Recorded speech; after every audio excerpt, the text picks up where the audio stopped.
je suis Elisabeth, chargée de projet pour représentation santé mentale à la région de Laval. Nous sommes encore dans la thématique le mois de la parole collective et ici, on est le comité pour la communauté LGBT+. Je suis en compagnie des deux délégués de représentation santé mentale de Laval, Liane ici et Jacques ici de ce côté. Et c'est le mois de la parole collective. Nous avons reçu le journal.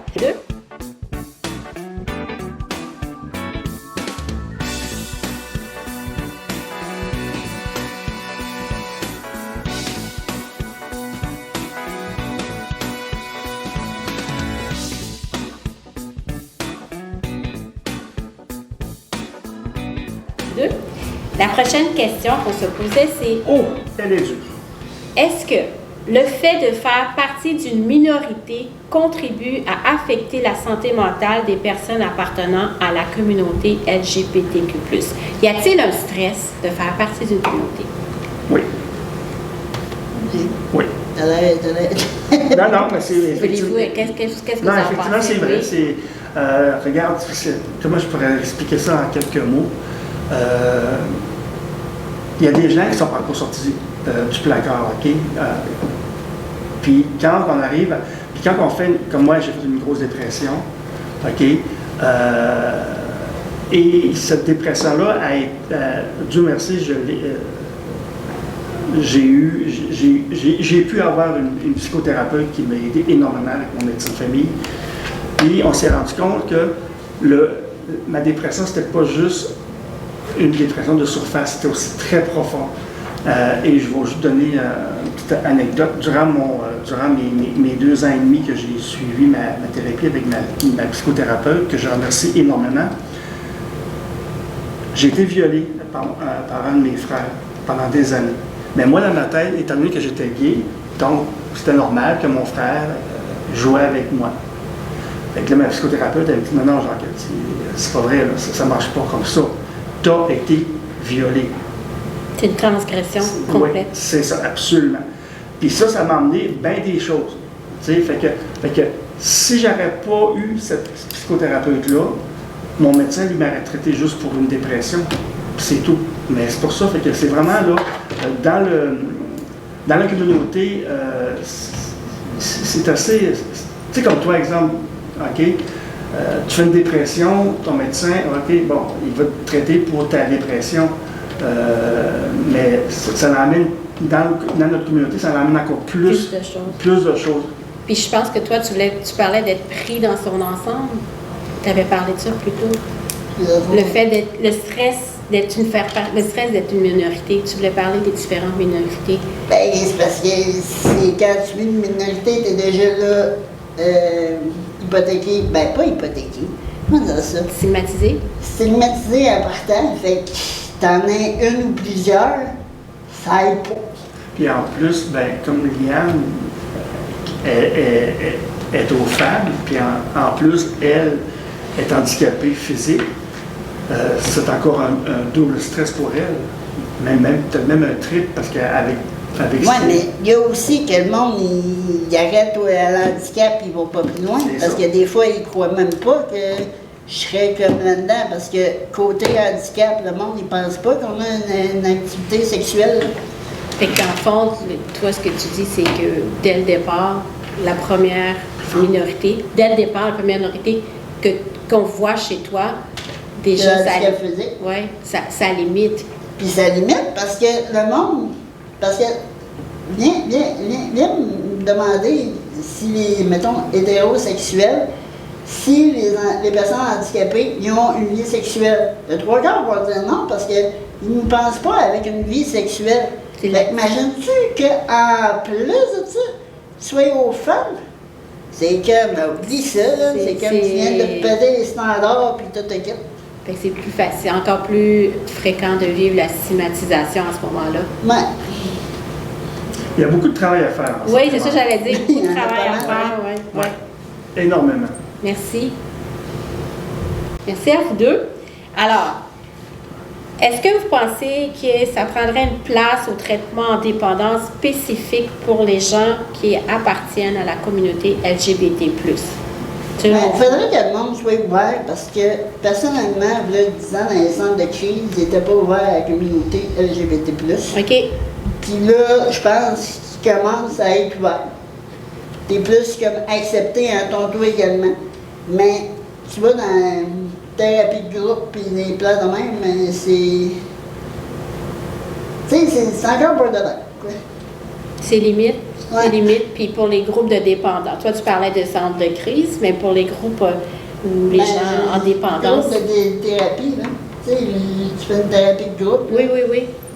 Pas tout le monde qui va te dire, regarde, je suis aux femmes, puis nanana, puis je vis bien avec ça. Le trois quarts des personnes vont le cacher, puis ils vont se masquer dans la masse, puis ils vont dire qu'ils sont hétéros, puis tu ne le sauras pas. Puis dans le fond, ils ne tirent pas avantage de la thérapie à ce moment-là. Ben, c'est ça. Ouais. Parce qu'ils cachent une partie. Tu sais, c'est comme un peu la personne qui est alcoolique. Elle va aller en thérapie avec les alcooliques anonymes. Elle est assise, tout le monde sont alcooliques. Fait qu'on se comprend mutuellement. Ben, moi, si j'arriverais là, puis que je commence à parler qu'en plus je suis gay, le trois quarts des gens, ils ne comprendront pas. Tandis que si on aurait des thérapies de groupe pour la communauté, ben, que la personne en face de moi est lesbienne, que lui est gay, que l'autre côté est transsexuel, moi, ça me ferait absolument rien. On est tous dans la même communauté. Ça serait beaucoup plus facile à s'ouvrir. Et aidant. Et ça nous aiderait énormément en partant. Parce que t'en caches une partie, veux pas, parce que tu t'ouvres pas. Fait qu'en t'ouvrant pas, tu gardes la moitié pour toi, puis tu te. Comment t'appelles ça, là? Tu te mets sur les freins? Ouais, mais tu fais pas la thérapie au grand complet. Non. OK. Tu restes sur une garde. Ouais. Une barrière. Parce que Derrière. d'un, tu veux pas être jugé, de deux, tu veux pas sortir de là à morceau parce que tu veux pas que le monde te saute dessus en sortant. Puis de trois, ben c'est comme tu veux vivre ta vie comme t'es, mais il y a encore des préjugés. Fait Fait que c'est dans le comme fond- comment gager ça pour pas avoir mal dans un sens, mais pour t'aider de l'autre bord. Tu sais. Puis tantôt, c'est drôle parce que Vianne avait donné aussi un exemple pour que ton père est alcoolique. Ah ouais. Ah, OK. Quand tu as des parents alcooliques, il faut le temps à l'anneau. Mais dans l'anneau, tu n'es pas alcoolique, puis tu peux boire. Sauf que quand tu es alcoolique toi-même, ça ne te sert absolument à rien à l'anneau. Parce que justement, je recommence parce que ben c'est ça, quand tu es alcoolique, en plus d'avoir un parent alcoolique, c'est comme tu n'es comme pas compris dans l'alcoolique, mais tu n'es pas plus compris dans l'anneau parce que toi-même tu es alcoolique. Fait que ça marche pas. Tu es entre deux chaises. Ouais. Ouais, ouais. Fait que dans le fond, ce que j'entends, ça prendrait vraiment un endroit de lieu qui est très sécuritaire pour les gens appartenant à la communauté LGBT+, pour avoir une plus grande ouverture. Et quand j'ai fait mes recherches, ça disait qu'il existe moins de structures pour les gens appartenant à la communauté LGBTQ+, que ce soit les traitements de santé mentale ou de la toxicomanie.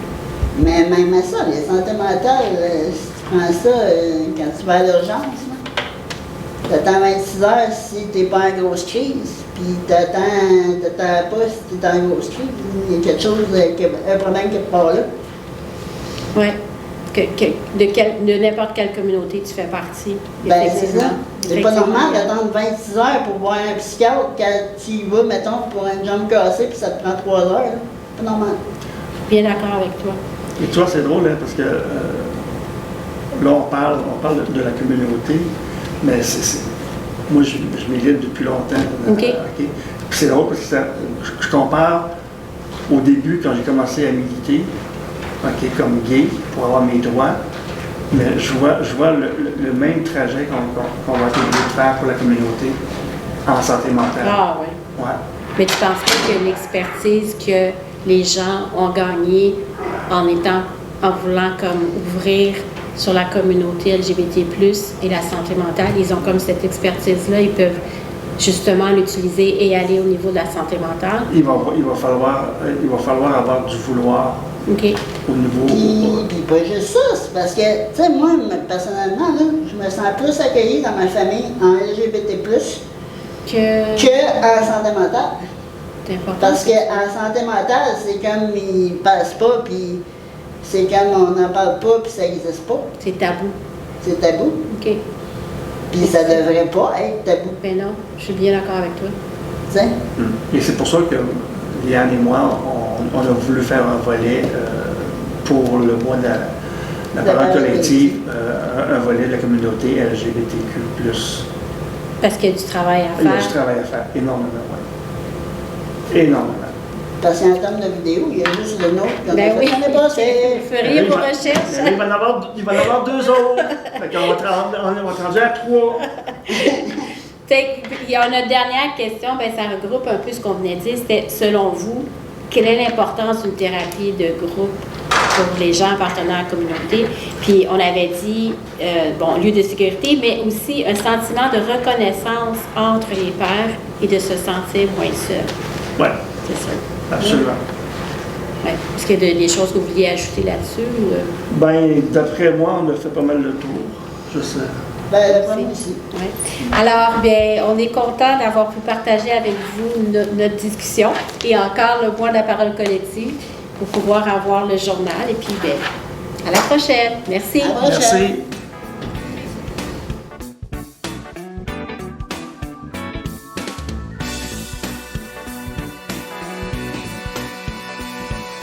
Bonjour tout le monde.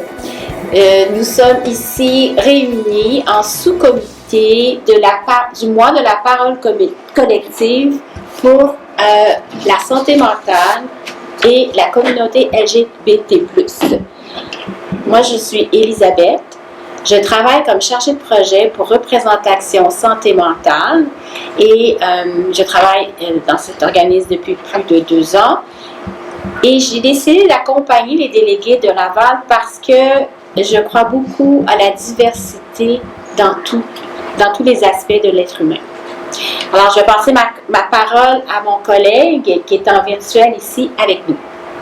Merci. Bonjour, mon nom est Alexis Racine-Lacroix. Je suis délégué pour Représentation Outaouais. Faire partie de la communauté LGBTQ+, et avoir une problématique de santé mentale ont une chose en commun.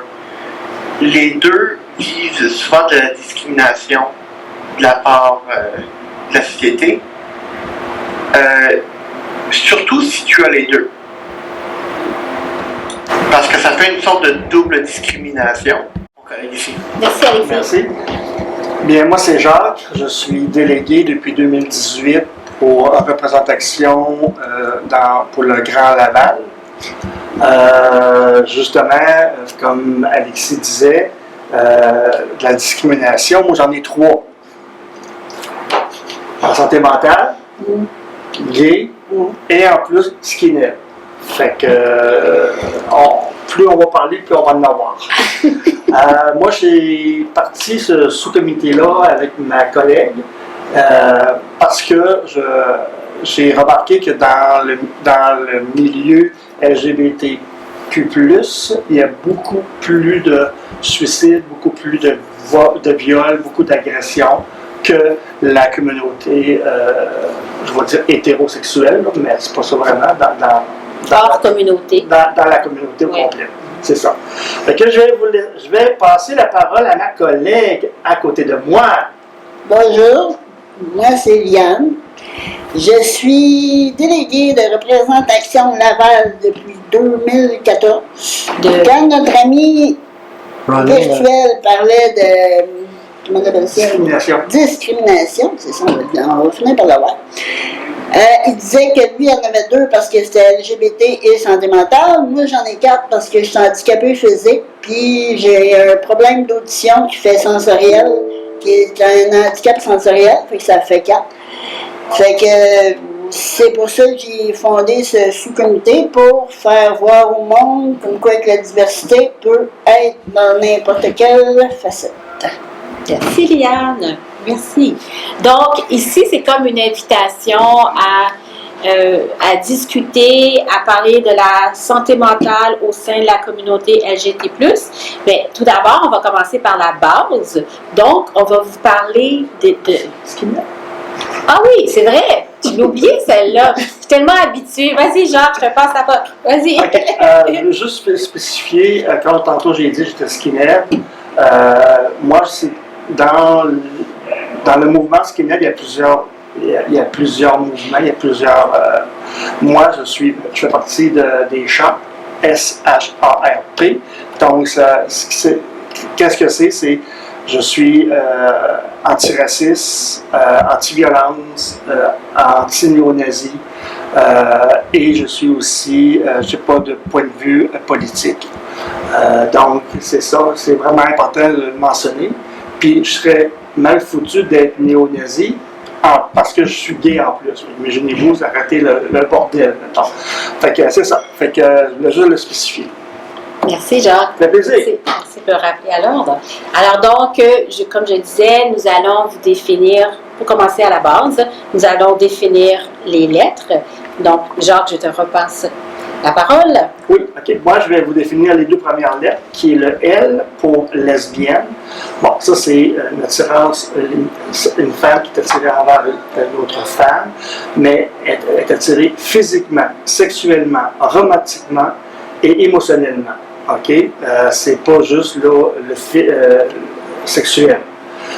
Le G pour gay, ça c'est une personne qui s'identifie comme un homme qui est attiré physiquement, encore sexuellement, romantiquement et émotionnellement par un autre homme. Mais aussi, le mot gay aussi est également utilisé comme un terme large pour désigner toutes les personnes attirées par une personne du même genre. Ça, c'était les deux premières lettres. Je vais passer la parole à ma collègue. Non, c'est Alexis. Alexis. Alexis va faire les deux prochaines lettres. Merci. Parfait. Le terme bisexuel est défini comme une personne qui est attirée envers les hommes et les femmes, en comparaison au terme pansexuel qui serait une personne qui serait attirée envers la personne elle-même. Je veux dire, les bisexuels sont attirés envers la personne elle-même, mais sont attirés envers les hommes et les femmes. Et ce qu'il faut comprendre par rapport à la bisexualité, c'est que c'est un spectre. Certains individus vont être également attirés par les femmes et les hommes, alors que d'autres vont être attirés plus par les hommes, plus par les femmes. Le terme trans, je ne suis pas trans personnellement, alors je vais faire la meilleure définition que je peux faire. De ce que j'ai entendu, il y a deux définitions. Soit une personne qui est née soit dans le corps d'un homme ou le corps d'une femme, ou le corps de ce qu'on considère un homme ou une femme par la société, et qui se considère comme ayant toujours été l'autre genre, ou pas genre partout parce que les non-binaires, puis et qui devient qui se considère toujours comme étant été de l'autre genre. Et il y a des personnes qui se considèrent comme étant nées dans un genre, être de ce genre-là et devenir l'autre genre. Merci. Alexis. Fait que moi, je vais y aller avec le Q, qui est queer, en anglais, signifie bizarre, inadapté, et s'adresse particulièrement aux personnes gays, lesbiennes, bi ou trans. C'est le nom-mot que l'on lançait à ceux qui n'étaient pas assez masculins, aux femmes, aux allures garçonnes, aux êtres dont le genre brouille les pistes. Et le plus? Merci. Alors, le plus, ici, on dit une façon d'inclure d'autres orientations sexuelles et identités de genre, incluant aussi, certains parlent de qui symbolisent l'amour et l'acceptation. Et même dans le plus, je pense qu'on peut mettre aussi en questionnement, les gens qui sont en questionnement. Oui. Puis juste rajouter deux petites choses. Ce que Alexis a dit, c'est important de comprendre aussi que trans n'est pas une orientation sexuelle, mais c'est vraiment identité de genre. Et pour ce qui est du mot queer, ça a été aussi utilisé pour insulter les gens de la communauté gay aussi. Voilà. Super, merci. Nous voulons vous présenter le drapeau. Il y en a qui connaissent le drapeau de la fierté, mais nous avons choisi le drapeau de l'inclusion. Je ne sais pas si vous voyez bien. Et il y a des couleurs qui sont rajoutées sur les côtés. Donc, je vais vous les expliquer. Donc, c'est un artiste multidisciplinaire américain, Daniel Quasar, qui a créé ce drapeau en 2018, à une nuit d'insomnie. Et là, les bandes de couleurs classiques qui sont sur l'horizontale, il a rajouté des couleurs pastel, donc le blanc, le rose et le bleu, pour le transgenre. Et le brun et le noir que vous voyez aussi, c'est symbole des minorités visibles. Et pourquoi nous avons choisi de vous présenter ce drapeau? Parce que nous faisons tous partie de représentation. Représentation qui est la parole collective en santé mentale des usagers, des services en santé mentale. Et pour nous, ce qui est important, c'est parole collective, droit, démocratie, solidarité, inclusion, citoyenneté, égalité. Voilà. Donc, moi, j'ai appris, grâce à mes amis délégués, que dans le drapeau classique, chaque couleur avait une signification. Alexis va nous expliquer les deux premières couleurs. La première couleur, c'est la vie. C'est assez explicatoire par elle-même. C'est l'amour de la vie, l'amour de vivre. Et la guérison. Souvent, se guérir de ses traumas, guérir de ce qu'on a, de plusieurs choses. Je passe la parole à mon collègue. OK. Merci. Oui, c'est moi. Merci, Alexis. Alors, moi, je vais vous expliquer le deuxième, qui est le soleil. Pour moi, un rayon de soleil, évidemment, c'est jaune et c'est illuminant. Et la nature qui est en vert, moi, la nature, bien évidemment, c'est guérison aussi. Et moi, je vais vous parler du bleu qui est la sérénité et du mauve qui est l'esprit humain. Merci. Et, by the way, ce que vous ne savez pas, c'est que ces définitions-là du drapeau arc-en-ciel, à l'origine, le drapeau contenait 8 couleurs. Donc, il y avait le rose en plus et le turquoise. Mais à l'origine, les couleurs c'était pas les mêmes définitions. Le rose, ça voulait dire c'était la sexualité. Le rouge, la vie et la guérison. Le orange, c'était la santé et la fierté. Le jaune, la lumière du soleil. Le vert, la nature. Le turquoise, qui était aussi enlevé, c'est la magie et l'art. Wow. Et il y avait le bleu, la sérénité et l'harmonie, et le violet et l'esprit. Mais aujourd'hui, étant donné qu'ils ont enlevé le rose et le turquoise, maintenant, c'est le rouge, la vie, le orange, guérison, le soleil, le jaune, nature, le vert, la sérénité, le bleu, et le violet, c'est l'esprit humain. Ça a été changé un petit peu. Merci. Merci à vous tous.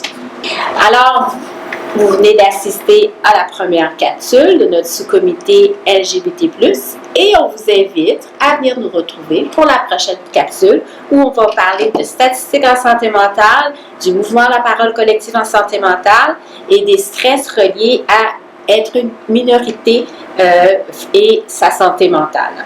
Merci. Merci. Merci Alexis. Merci à vous tous.